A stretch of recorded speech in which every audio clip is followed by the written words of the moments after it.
Further restrictions can be avoided, but a great deal of criticism here for the French president with regard to what is seen increasingly as having acted and done too little and too late. Melissa, thank you. Melissa in Paris there, live. We appreciate that. We'll stay with this story a little longer. Dr. Bertrand Goudet is the head of the intensive care unit at St. Antoine Hospital. He's live with us from Paris. Dr. Goudet, maybe you're with us. You're among those doctors who've overly called for a national lockdown because if that doesn't happen, the number of infections you believe will continue to rise, which means hospitals will have no other choice but to triage patient care. And on that, you and your colleagues write this. When just one ICU bed is available, but two patients could benefit from it, it consists of deciding which of them will be admitted and will perhaps survive, and which one will not be admitted and will quite probably die. This is where we are heading. Correct me if I'm wrong, but the issue seems not so much that doctors are forced to make life and death decisions, they do that quite often, but in this instance, it could be entirely avoidable, but the government has to take some tough action. Yeah, absolutely. The forecast for the patient in intensive therapy is very gloomy for the next 2 or 3 weeks. So we know that already that we will have to admit at least twice the number of patients that are already in ICU. And the length of stay in intensive therapy is around 2 weeks.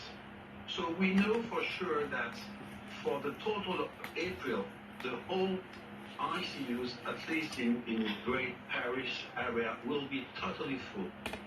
The problem is that the baseline is terrible because our ICUs are already full, the ICU capacity.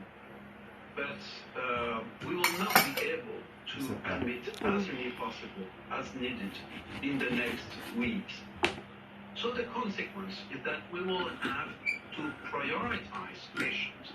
So we will have to choose the patient for whom we think they will benefit from ICU treatment.